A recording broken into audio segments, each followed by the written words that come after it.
आज का टॉपिक है crystal field theory, CFT, foundation compound chapter का। बहुत इंपॉर्टेंट है। आपके बोर्ड्स एग्जाम में या तो VBT 3 मार्क्स में आएगा या तो CFT 3 मार्क्स में आएगा। बहुत इंपॉर्टेंट है, ठीक है।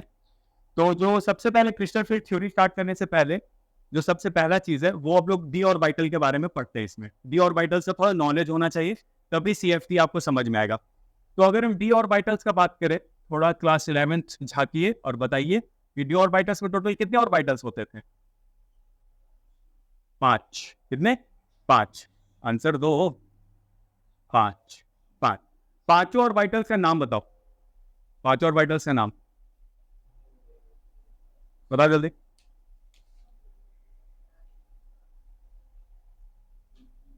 BXY, BYZ, BZX, BX² Y² और BZ²।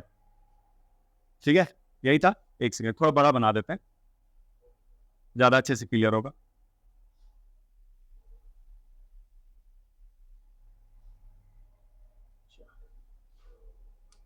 सबसे पहला क्या है? चलिए X² Y² से शुरू करते हैं, फिर DZ², BXY, BYZ and DZX। ये 5 होते थे, याद आया? ठीक है। ये 2 को हम लोग बोलते हैं EG और ये 3 को हम लोग बोलते हैं T2G। EG और T2G याद आया? ये तो बता चुके हैं DNA ब्लॉक में इसके बारे में कि ये दोनों को बोलते हैं EG और ये तीनों को बोलते हैं T2G। ठीक है, नाम दिया गया है। ठीक है, क्या फर्क है सर EG और T2G में? क्लास 11th का याद कीजिए था, ऑर्बिटल डायग्राम हम जो पढ़ाए थे केमिकल बॉन्डिंग चैप्टर में। EG जो था वो ऑन द एक्सिस डंबल बनाता था और T2G in between the axis dumbbell बनाता था। Double dumbbell, double dumbbell in between the axis. खैर, अगर ये चीज नहीं पता है तो भी कोई दिक्कत है नहीं, इसके बिना भी काम चल जाएगी। अगर इसमें अगर थोड़ा बहुत गड़बड़ है नॉलेज का, कोई बात नहीं, काम चल जाएगा। ठीक है, लेकिन बस ऐसे ही रफली बता दे रहे हैं। जैसे देखो X² Y², तो एक को X लेंगे, एक को Y। ऑन द एक्सिस इसका डबल बनता है, देख रहे हो? ऐसे X लिए, Y लिए और ऑन द एक्सिस के ऊपर डंबल बनता है। और अगर हम इसका बात करें DXY का, ये मेरा था DX² Y² और ये DXY का। DXY का जो डंबल है वो कैसे बनेगा? कैसे बनेगा? कैसा है? इन बिटवीन द एक्सिस के बीच में इसका डंबल बनता है। देखो फर्क दिख रहा है? फर्क दिख रहा है? इसका जो स्ट्रक्चर है वो बनता है ऑन द एक्सिस, इसका स्ट्रक्चर बनता है इन बिटवीन द एक्सिस के बीच में। ये फर्क है EG और T2G में। EG बनता है तुम्हारा ऑन द एक्सिस और T2G बनता है तुम्हारा इन बिटवीन द एक्सिस। याद रहेगा? याद रहेगा? चाहो तो रफली ऐसे लिख लो कॉपी में, याद रहेगा कल को रिवीजन करोगे तो। ठीक है,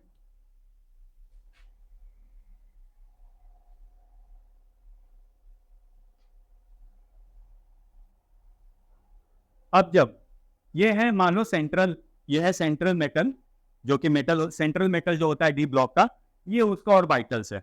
सारे ऑर्बिटल्स का एनर्जी लेवल एकदम सेम रहता है, सारे एक एनर्जी लेवल पे रहते हैं। T2G EG सारे एक एनर्जी लेवल पे रहते हैं।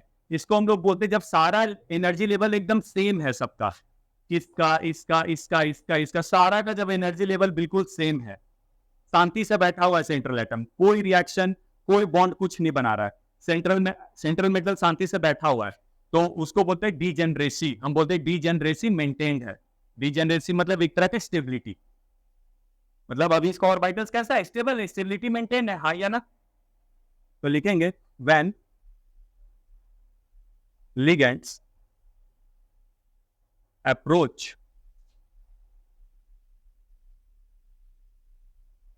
दिस।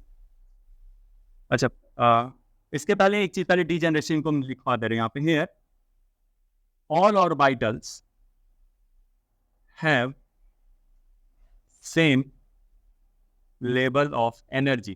सारे ऑर्बिटल्स का लेवल ऑफ एनर्जी बिल्कुल सेम है, which is called degeneracy।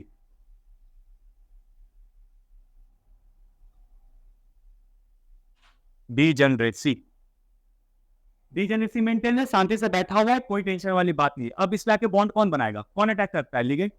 Central metal पे अटैक कौन करता है, लिगेंड। लिगेंड जैसे ही इसके नजदीक आएगा ये एक्साइटेड हो जाएगा, एक्साइटेड होकर इसका जो स्टेबिलिटी था ये ब्रेक हो जाएगा, डीजेनरेसी ब्रेक हो जाता है। ओके, डीजेनरेसी ब्रेक कौन करवाता है, लिगेंड। लिगेंड जब इसके पास अप्रोच करता है तो इसका डीजेनरेसी ब्रेक कर जाता है। When ligands approach, when ligands approach, this degeneracy of this degeneracy gets disturbed.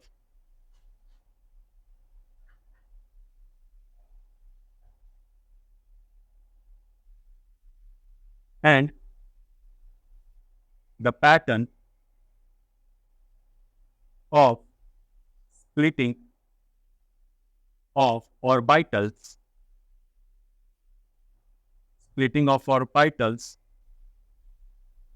takes place. मतलब ऑर्बिटल्स यहाँ पे ब्रेक कर जाएगा, T2G अलग हो जाएगा, EG अलग हो जाएगा। बात समझ में आई? जैसे ये देखो T2G और EG एक लेवल पे है, कोई टेंशन नहीं, शांति से बैठा हुआ है। जैसे ही लिगेंड इसके पास अप्रोच किया ये ब्रेक कर जाएगा, डिजेनरेसी ब्रेक कर गया ना, स्टेबिलिटी ब्रेक कर गया ना, हाँ या ना? यही चीज होता है। वो कैसे होता है इसका हम लोग केस सब आगे पढ़ेंगे। पहले ये उतार लीजिए जल्दी से।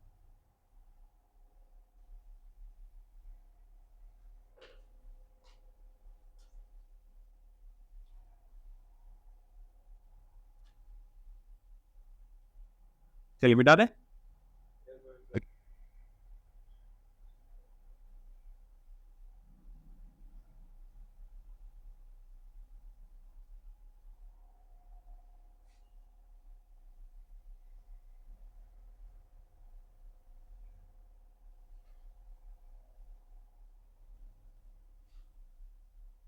तो यहां पे हम लोग क्या सीखे, डी ऑर्बिटल्स में कितने ऑर्बिटल्स होते हैं टोटल, 5। डी सबशेल में 5 ऑर्बिटल्स होते हैं। 5 में 2 होते हैं तुम्हारे EG और 3 होते हैं T2G।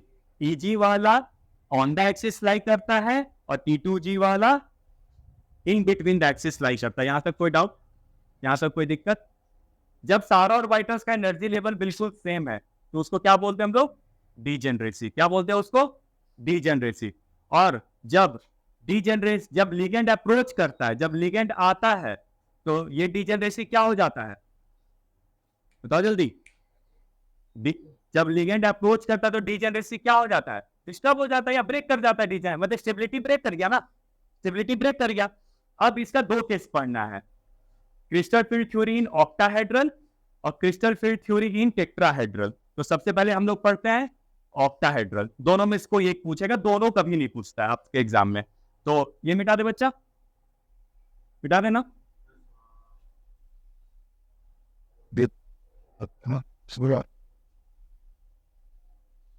चलिए टॉपिक दीजिए, CFT in octahedral coordination, CFT in octahedral coordination entities,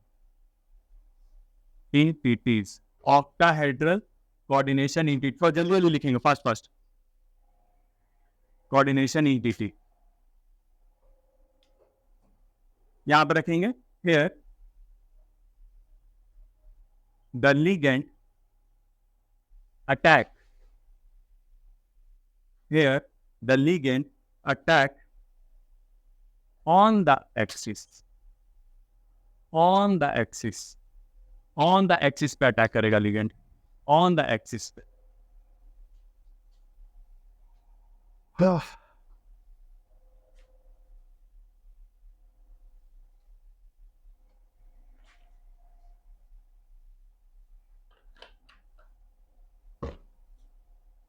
clear, ligand attack करेगा ऑन द एक्सिस पे, ठीक है। अब इतना लिखने के बाद आप लोग कुछ मत लिखिए, एकदम शांति से बैठिए और 5 मिनट एकदम पूरा कंसंट्रेशन बोर्ड पे। बाद में आप फोटो ले लीजिएगा, जो करिएगा, लेकिन अभी लिखना नहीं है, अभी समझना है। बहुत इंपॉर्टेंट चीज समझा रहे हैं। ये पूरा एक स्ट्रक्चर, एक डायग्राम है यही डायग्राम आपको बनाने का एग्जाम में आपको मार्क्स मिलेगा। एग्जाम में या तो 3 मार्क्स में आपको वीबीटी पूछता है, जो हम लोग लास्ट क्लास में पढ़े ना, वीबीटी हाइब्रिडाइजेशन पढ़े, मैग्नेटिक प्रॉपर्टी पढ़े, स्पिन पढ़े, फिर मैग्नेटिक मोमेंट पढ़े। या तो वो 3 मार्क्स में पूछेगा या और करके आपसे सीएफटी पूछ देगा, दोनों में से दोनों दे देता है और में, तो आपको जो मन है वो बनाइए, ठीक है। तो इसलिए दोनों पे कमांड होना बहुत जरूरी है। चलिए ठीक है, फोकस पूरा बोर्ड पे अभी।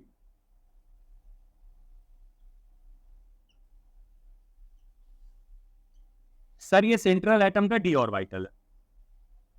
कितने ऑर्बिटल्स है टोटल? 5। डी है 5। मेटल के ये डी ऑर्बिटल्स है, मेटल डी ऑर्बिटल्स, ठीक है। पांचों का नाम जल्दी जल्दी। D x square y square, जल्दी सब लोग बोलेगा। डी जेड स्क्वायर, फिर d x y, d y z, d z x, यही है, ठीक है। इसको क्या बोलते थे? ईजी। ये तीनों को क्या बोलते हैं? E2G। याद हो गया? याद हो गया ना ये चीज? ठीक है सर। एनर्जी लेवल ये इतना नीचे क्यों लिखे हैं? सर एनर्जी लेवल अभी बहुत कम है, ज्यादा स्टेबिलिटी मतलब कम एनर्जी।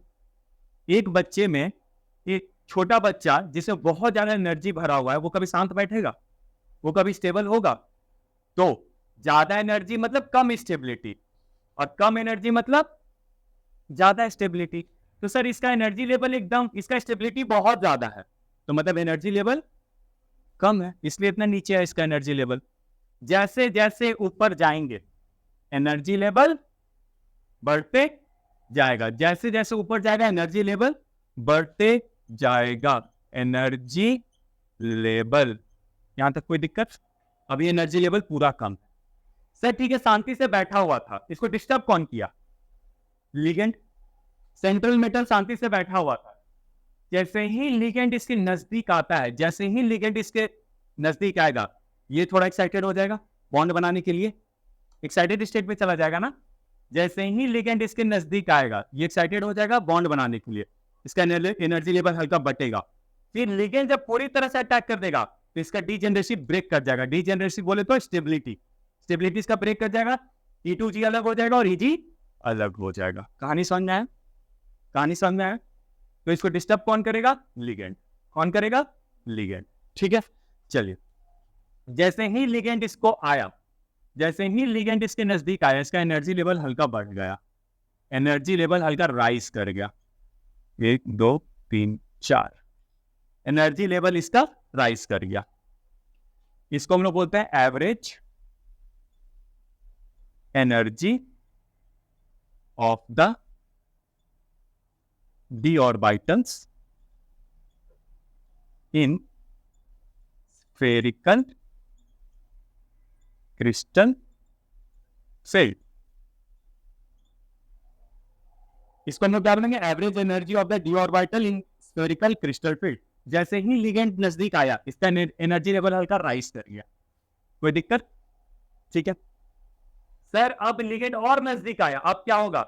ब्रेकिंग होगा, डीजेनरेसी ब्रेक कर जाएगा, स्टेबिलिटी ब्रेक करेगा। तो देखो कैसे ब्रेक करता है, यहीं पे खास ध्यान देना है। कैसे ब्रेक करता है, इसी पे ध्यान देना है। देखो ये बढ़ जाएगा बच्चा 2 पार्ट में, ये 2 पार्ट में, ये 2 पार्ट में ऐसे बढ़ जाता है, 2 पार्ट में ऐसे बढ़ जाता है। अच्छा सर, कौन ऊपर रहेगा कौन नीचे रहेगा? सर अटैक कहां से हो रहा है? और ये जो ब्लैक से लिखा हुआ है, अटैक कहां से हो रहा है? Here the ligand attack on the axis, on the axis. On the axis वाले EG होते थे या T2G होते थे? EG होते थे, मतलब EG वाला ऊपर जाएगा, EG पे अटैक हो रहा है ना। ऑन द एक्सिस मतलब किस पे अटैक हो रहा है? ऑन द एक्सिस मतलब किस पे अटैक हो रहा है? EG पर। EG वाला ज्यादा एनर्जी गेन करेगा, ज्यादा एक्साइटेड होगा, तो EG चला जाएगा बच्चा ऊपर। EG के कितने ऑर्बिटल्स हैं टोटल? 2। और नीचे कौन रहेगा? T2G।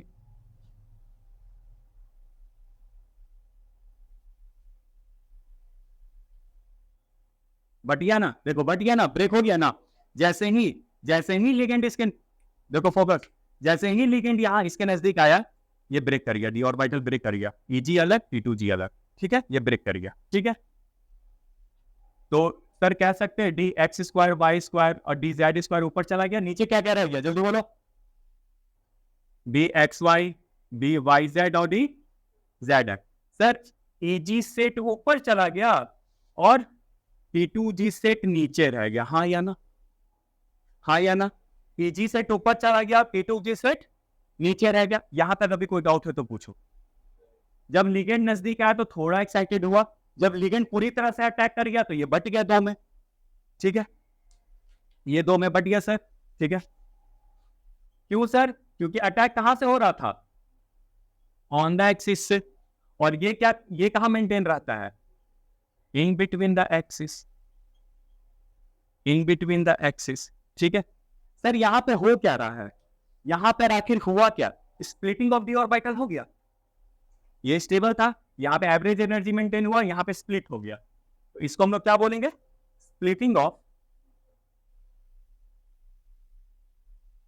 Splitting of D orbitals in octahedral crystal field, in octahedral crystal field. यहां पे स्प्लिटिंग हो गया, यहां पे स्प्लिटिंग हो गया डी ऑर्बिटल्स का, ठीक है। सर अब अभी जो बताने जा रहे हैं वो ज्यादा थोड़ा कॉन्सेप्चुअल है, ध्यान दीजिएगा। ऊपर कितने ऑर्बिटल्स है? 2। नीचे कितने थे? 3। 2 ऊपर है बट एनर्जी लेवल वो 3 का रखेंगे। टोटल कितने एनर्जी लेवल, टोटल कितने एनर्जी थे? 1 2 3 4 5। ये 2 होके 3 का एनर्जी लेवल मेंटेन करते हैं, 2 होके 3 का एनर्जी लेवल गेन करते हैं, और ये 3 होके 2 का एनर्जी लेवल मेंटेन रखेगा। यहीं पे दो बच्चा लोग गलती क्या करता है? बच्चा लोग करता है 2 ऑर्बिटल 2/5, नहीं, ऑर्बिटल्स नहीं, ये एनर्जी लेवल बता रहा है। ये भले ही 2 ऑर्बिटल्स है बट ज्यादा एनर्जी है ना ऊपर वाले के पास। ऊपर वाला ज्यादा, देखो जितना ऊपर जाएंगे एनर्जी लेवल ज्यादा होगा ना, तो वो ज्यादा ऊपर है ना, तो भले ही 2 ऑर्बिटल है बट एनर्जी ज्यादा ही लोग मेंटेन रखा, 1.5 का, ठीक है। और ये नीचे है तो ये 2/5 का ये रखा है एनर्जी लेवल, लोअर एनर्जी है, ये हायर एनर्जी। यही पे गलती मत करना प्लीज, एग्जाम में गलती मत करना। ये नंबर ऑफ ऑर्बिटल्स हम नहीं लिख रहे हैं, ये हम क्या लिख रहे हैं? एनर्जी लेवल लिख रहे हैं। ये भले ही 2 हैं बट एनर्जी लेवल 3 का मेंटेन कर रहे हैं ये, ठीक है। 3/5 of delta O, 2/5 of delta O. Delta O क्या हो हम बताते हैं अभी। डेल्टा ओ होता है, डेल्टा ओ है energy separation of, energy separation of octahedral, octahedral. तो बताइए ये 2 ऑर्बिटल रह के ज्यादा एनर्जी रख रहे हैं और ये 3 ऑर्बिटल्स होके भी लोअर एनर्जी लेवल पे है। जितना ऊपर जाएंगे एनर्जी लेवल बढ़ते जाएगा, तो ज्यादा एनर्जी लेवल ईजी रखा है ना। यहां तक क्लियर? यहां तक क्लियर? ठीक है, ओके। Green green green. ये दोनों के बीच का जो लाइन है, ये दोनों के बीच का जो लाइन है इसको बोलते हैं बैरी सेंटर। Eg और T2G जो बटा, तो उसके बीच का जो सेंटर, इक्वेटर, ऐसा समझो बीच का एकदम इक्वेटर जो है उसको हम लोग बोलते हैं बैरी लाइन या बैरी सेंटर, बैरी सेंटर, बैरी सेंटर। तो यहां से यहां कितना एनर्जी है? 3/5 है, और यहां से यहां कितना एनर्जी है? 2/5 है। क्लियर? यहां से यहां कितना एनर्जी है? 3/5, और यहां से यहां कितना एनर्जी है? 2/5। क्लियर? एनर्जी में गड़बड़ नहीं ना? एनर्जी में गड़बड़ नहीं ना? ठीक है, पहले इतना चलिए इतना उतार लीजिए, अच्छे से समझ आए। एक बार शुरू से एक बार रिवाइज करा दें, एक बार शुरू से पूरा, ठीक है। देखो D orbital central, D orbital है ये, डी ब्लॉक के एलिमेंट से ये, ठीक है, सेंट्रल एटम। ये आराम से अपना चुपचाप बैठे हुए थे, एकदम stable, highly stable, energy level एकदम नीचे, एनर्जी लेवल एकदम नीचे, ठीक है। Eg और P2G में अपना था। डीजेनरेसिंग यहाँ पे मेंटेन था, डीजेनरेसी बोले तो स्टेबिलिटी, डीजेनरेसी बोले तो स्टेबिलिटी। यहाँ पे हम क्या लिख सकते हैं? Degeneracy maintain, degeneracy maintain. यहाँ पे डीजेनरेसी मेंटेन था, मतलब एक तरह से स्टेबिलिटी मेंटेन था। जैसे ही लिगेंड इसके नजदीक आया, ये एक्साइटेड हो गया, एक्साइटेड हो गया, तो एक्साइटेड होकर इसका एनर्जी लेवल बढ़ेगा कि नहीं बढ़ेगा? बढ़ा, तो थोड़ा एनर्जी इसका एवरेज एनर्जी हल्का बढ़ गया, एवरेज एनर्जी इसका बढ़ गया। ठीक है सर। जैसे ही लिगेंड इसके नजदीक आया, जैसे ही लिगेंड इस पर अटैक करने के लिए आया, ये हल्का एक्साइटेड होकर एनर्जी लेवल इसका बढ़ गया। ठीक है सर। लिगेंड पूरी तरह से अटैक कर दिया। Sir ligand attack in between the axis करेगा कि ऑन द एक्सिस करेगा? तो याद रखने वाली बात है, ऑक्टाहेड्रल में कहां अटैक करता है? ऑक्टाहेड्रल में कहां अटैक करता है? बोलो जोर से। On the axis. On the axis वाले कौन है? ईजी है। ऑन द एक्सिस वाले कौन है? ईजी है। तो ईजी का एनर्जी लेवल ज्यादा चला जाएगा और T2G नीचे रह जाएगा, बट गया, टूट गया दो में। ईजी अलग हो गया, T2G अलग हो गया, दो में बट गया। बताओ ईजी ही ऊपर क्यों गया, T2G नीचे क्यों आया? रितेश बताओ, ईजी ऊपर क्यों गया, T2G नीचे क्यों आया? T2G ऊपर क्यों नहीं गया? बोलो जोसे। क्योंकि अटैक कहां हो रहा है? ऑन द एक्सिस हो रहा है। और ऑन द एक्सिस क्या होता है? ईजी। ईजी को ज्यादा फेवर मिलेगा ना, वो ज्यादा एनर्जी गेन करेगा ना, क्योंकि अटैक तो ईजी पे ही हो रहा है। तो ईजी ऊपर चला गया, T2G नीचे चला गया। सर ठीक है, ये भले ही दो ऑर्बिटल ऊपर गया, लेकिन एनर्जी ज्यादा कंज्यूम कर रहा है, हाईएस्ट हाई एनर्जी लेवल पे है। और ये तीन ऑर्बिटल होके भी कम एनर्जी पे है। ठीक है। और ये दोनों के बीच का जो गैप है, उसको सेंटर को क्या बोलते हैं? Direct centre. ठीक है। यही बनाने का आपको मिलेगा 3 मार्क्स आपको एग्जाम में। ठीक है।